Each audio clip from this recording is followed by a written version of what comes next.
আসসালামু আলাইকুম। আশা করি সকলে ভালো আছেন। আমি যে বিষয়গুলা আপনাকে আজকে বলবো, যেটা হচ্ছে আমার যে এক্সপেরিয়েন্স এর উপরে আমি বলতেছি যে আমি বিগত কিছুদিন ধরে Facebook নিয়ে কাজ করতেছি, আপনারা জানেন। কিন্তু যে Facebook এ আসলে ২ টা সিস্টেম আছে যে কাজ করার। একটা হচ্ছে আপনি লাইভ করে ইনকাম করবেন, আরেকটা হচ্ছে আপনি কনটেন্ট তৈরি করে ইনকাম করবেন। কিন্তু বিষয়টা হচ্ছে লাইভ করে যে আপনার যে ফলোয়ার গেইন হবে, তারা কিন্তু স্টেবল না। তারা ভিডিও ভিউ করবে না। আপনাদের ভিউ হবে না। আর যেটা হচ্ছে আপনি যদি কনটেন্ট দিয়ে আপনি মানুষের মন জয় করে কনটেন্ট ভালোবেসে আপনাকে ফলো করে, তারা কখনো আপনার কাছ থেকে যাবে না। এখন সিদ্ধান্ত আপনার, আপনি কোন পন্থায় আপনি কাজ করবেন।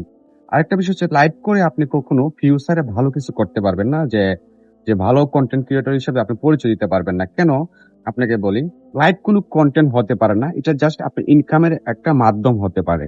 আর কনটেন্ট যেটা হচ্ছে এটা আপনাকে সেলিব্রিটি হইতে সাহায্য করবে বা পরিচিতি বৃদ্ধি করার জন্য সাহায্য করবে। কিন্তু আপনাকে লাইভ কখনো ওই জিনিসটা এতটা করবে না। হালকা পাতলা করতে পারে, কিন্তু এতটা দূরে নিয়ে যাবে না।